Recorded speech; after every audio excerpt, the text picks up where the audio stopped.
Hi everybody, this is Value Tokenized with Masha and Xenia. And today we have two guests from DeFi Money Market Foundation, the co-founders, Greg Keough and Corey Caplan. They will be telling us about their new high yield initiative and the partnership with Chainlink and more exciting things. Hi Greg, hi Corey. Hey, Hi. how you guys doing? We're doing fine. I hope you're also doing great while we are all self-isolating in different parts of the world. So, Greg, can you start by telling a couple of words about yourselves, about your background, maybe a couple of words about blockchain credit partners, and then I'll ask Corey to do the same. Yeah, sure. So, as you can all see from my gray hair, I've been like a fintech entrepreneur for some time, going back to the early 90s when web stuff just started, mostly doing venture-backed startups. Did one gig as kind of a corporate gig where I was the CEO of a joint venture between MasterCard, who you're probably familiar with, and Telefonica, and ran their mobile financial services. And then jumped over to find Blockchain Credit Partners, which segued us in here with Corey and the rest of the team to founding the DeFi Money Market product and foundation, which we're very excited about. Corey, so you're the technical brains of operations, so to say. Can you tell a couple of words about yourself? Because we had Greg on our podcast a couple of months ago, and you're here with us for the first time. So please tell a couple of words about yourself and your role in the project. Yeah, sure. So my name is Corey Caplan. Before this and before working with Greg, I founded a company called Dolomite, which is a decentralized cryptocurrency exchange. At the time, it was pretty cutting edge, and it still has a couple things about it that make it pretty unique. But overall, I've been pretty close with Greg for a while now. We've had a pretty long, outstanding relationship, and there's a natural segue as we could continue to talk to each other to co-found this project together, DeFi Money Market. Okay. And about the partnership that you're currently announcing with Chainlink. Is that the first, the pilot project of the foundation, or there is already something that's in the works? Greg, maybe you can tell us a couple of words about the first initiatives. Yeah, so we partnered with Chainlink when we actually launched the product, which we did about a little less than a month ago. And so one of the key things of what the DeFi Money Market is doing and the foundation is doing is we're kind of combining Ethereum digital assets with a wrapper, which we call DMM, that allows them to earn very consistent interest, in this case 6.25%, but it's all backed by real-world assets that you're also verifiable on-chain. And why that's really important in our partnership with Chainlink, who's been just tremendous to work with, is in order to pull this off, because it's kind of one of the first times you're merging the crypto and real world assets together, you must have oracles, informational oracles that are providing data on the underlying assets, the pricing, a whole host of things. And Chainlink was really instrumental in allowing us to launch this. So they've been a great partner. And I know Corey's worked very closely with Johan, Sergey, the whole team over there. Maybe he'd like to add a couple more words.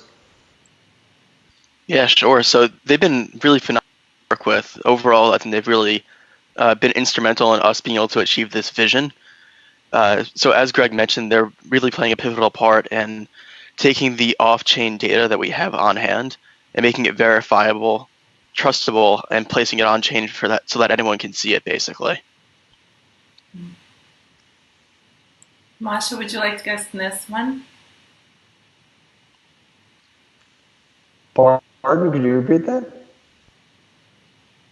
I think I stopped hearing you. Yeah, I'm sorry. And you have some great partnerships with existing players of the cryptocurrency and blockchain market. And I know that tomorrow you have some big news coming up. Maybe you will not reveal those to us, but probably you can hint what it's going to be about and who are you working with at this moment.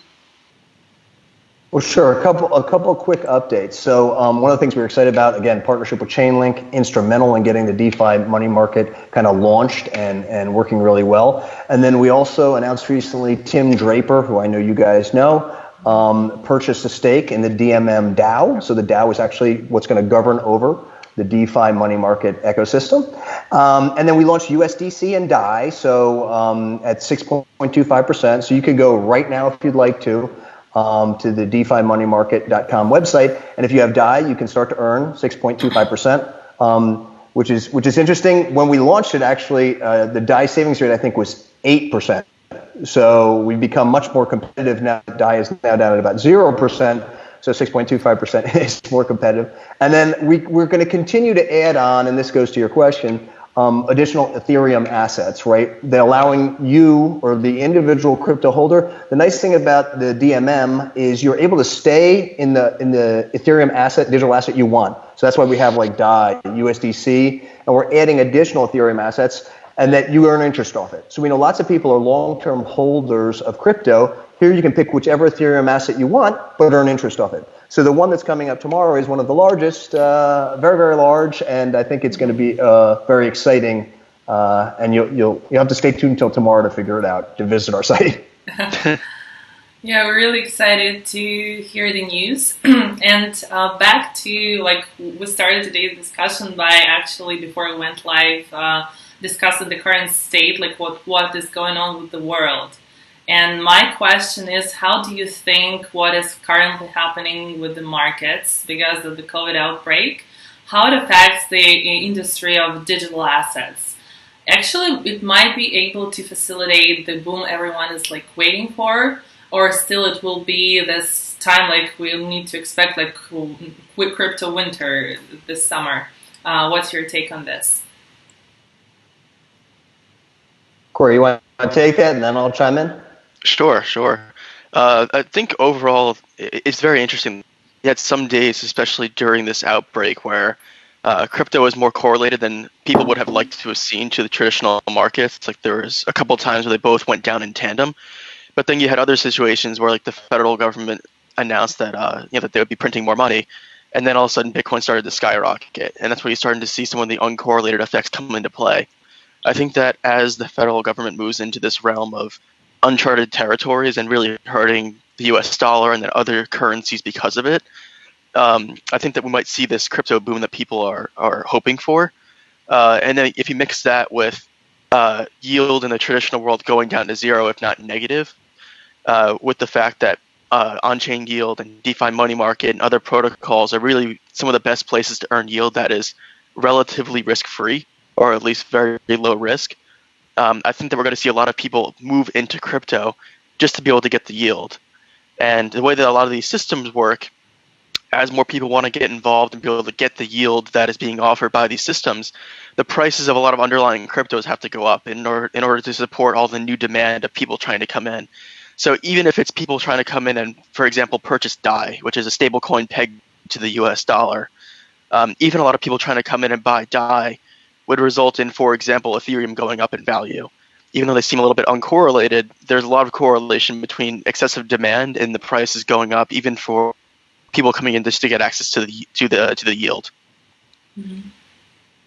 Yeah, I concur with Corey. I think there's three big things that we're going to come out of this. So the first is, before we went into this crisis, there was about $17 trillion in negative yield globally, which is about 25% of all investment grade debt. So now the U.S. government, we're at 0 too. So you can expect that to skyrocket, meaning that yield is going to be almost very, very difficult to come by. So products like DeFi Money Market are going to be a reason for people, even traditional people, to migrate into digital assets to earn yield. I mean, that's been the basis for many retired people for generations. So I think that's a great adoption reason. Second area that I think is quite interesting is you actually saw that while everything was bumpy for a while, digital assets actually gained their footing quicker than the general markets. And that was without government intervention or anything else. And so I think that this is really interesting because I think it's a good use case to show you that there's actually more stability. And I think part of the instability also was driven by the fact that there was massive liquidation, right, through many DeFi protocols and others that drove prices downward. And I think from a DeFi money market perspective, having that stability of yield, if you had your digital assets in DMM, we didn't do that. We stayed 6.25%. We kept going. So I think those are two interesting things. And then the last thing is, I believe that will be looked back upon as kind of one of the ground shed moments where people are going to realize that fiat is not so great to be in. And it's going to, so if we go 10 years from now, everybody's going to say, yeah, that was kind of what made it more readily available to everybody, that governments are just printing money crazily, it doesn't make any sense, and I need to get into this new asset class is much less prone to government intervention. I probably have a couple more questions. Corey, you mentioned that the solution that you offer is a relatively risk-free way to earn yield. Can you describe once again what makes it risk-free and what ensures the safety and stability that you're offering? Yeah, sure. Yes. Craig, do you want to actually jump into this and then I could follow on? No, go ahead, Corey. Yeah, that's fine. I'll start. So yeah, one of the interesting things is that the backing of the DMM are physical real-world assets, and you can see all of them. They tend to, in this case, the first asset class we started with was actually autos, but they are over collateralized, meaning the value is more than what it's. They're over collateralized on a value basis and also on an income basis. So these are assets that are producing ongoing income. The income is greater than the 6.25%. That we provide. So there's also a cushion there if anything goes wrong. And this has been an asset class that's been well known and has been producing very, very consistently over many, many years. That's the reason it was the first use case, because it was an asset that everybody in the world basically can understand what a car is. Everybody knows you need a car. The fact that it's producing this income and you can see all the specific car details to a very minute level. You can see what kind of car, all the elements that make up its age, specific year, model, and then you can actually see the lien as well, like to the proof that actually there's a lien on it. I think this was a great use case. It was easy for folks to understand, but still provided that kind of yield that folks are looking for. And I have a question about the DeFi market in general. I think it was the news from a month or 2 months back that the amount of assets actually locked inside the DeFi protocols, it exceeded over like $1 billion. And I'm really interested in how the DeFi market is going to evolve. What is the correlation? Because sometimes we have all these different terms like digital assets, DeFi, and how does it all come together? And what are the perspective of this market who just started to skyrocket recently? Yeah, I think I can talk a bit more to that. Some of the interesting things that I'll throw out there is, like when I first started working on Dolomite, DeFi was not really a coined term. Really know what industry we were in. I said that I was in the crypto industry because that made sense, but overall, people didn't really know what category of finance this would be, or really what kind of products would come out as a result of this new technological innovation. So, from my perspective, the way I kind of look at the evolution of DeFi, I think that we're maybe half, or maybe even a third of the way there. I think that we still haven't even seen some of the coolest things to come out yet, just because composability that exists on Ethereum. The way that you have a decentralized exchange, Dolomite, that can integrate with DMM, even if DMM doesn't want us to or doesn't make itself available for us to, just because it's on Ethereum and it's able to talk to each other, is very interesting. And then that just grows exponentially as you can combine, for example, Dolomite, DMM, and then other DeFi protocols as well. And then you can start to see some very interesting configurations between them. So my point being that I think that there's going to be a couple more evolutions of DeFi where you see products that are being built that combine certain base layers together, like DMM. I would consider that to be a base layer product. Mm-hmm. And it'll be really interesting because all these different layers will lend itself to things becoming a bit more fluid, a bit easier to use, perhaps yield by arbitraging between different ones and making that process a bit automatic.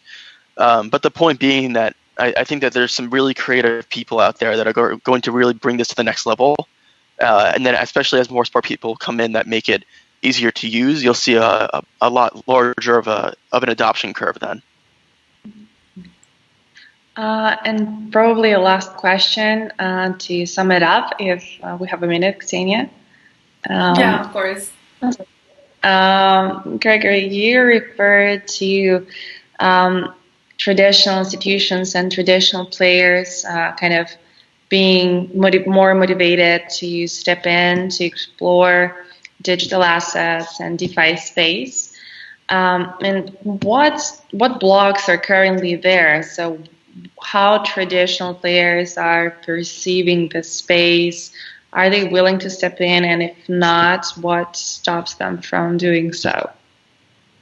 Yeah, I think if you look at the traditional players, you can break them up into kind of the institutional folks, and then you can break it up into more retail folks. So we can see institutionals have already dipped their toe in with Bitcoin, maybe Ethereum, et cetera, with hedge funds, et cetera. Goldman Sachs is behind USDC, as we know. I think the retail person, I think it's too hard still. And that's the reason I think decentralized exchanges are superior over centralized ones, but centralized ones still dominate volume. And that's, I think, basically just due to the retail proposition. It's easier to use. I think we're making great steps in making that, easier for the general consumer. And what they really need is a really compelling reason to do it. And so if we're talking about now a global universe where not only is our fiat currency probably being devalued no matter which currency it is, and that it also provides 0% interest, I think that's a really compelling reason for $91 trillion globally that is in some sort of liquid format to move somewhere else. And the interesting thing, it doesn't have to all move for this to start to grow pretty exponentially. And I think we're kind of on the cusp of that. Corey, is there anything you would like to add here? You said it pretty well.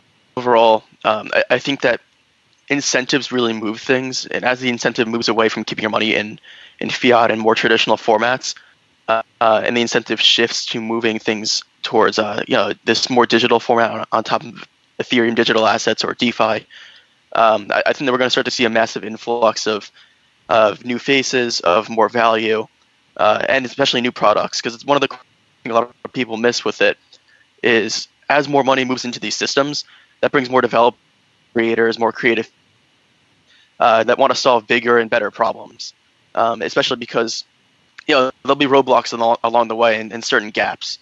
But the more people we have involved in here, the smaller those gaps and roadblocks become, and the faster this can grow. Mm-hmm. All right. I think it's a great line to sum it up. Thank you, everybody, for joining us here at Value Tokenized today. We'll be certainly watching for the big news you got tomorrow. Thank you for joining. Sounds good. Thanks so much, guys. We appreciate it. Have a great day. Have a great Thank day. you as well. Bye-bye. It was a pleasure. Take care. Bye-bye.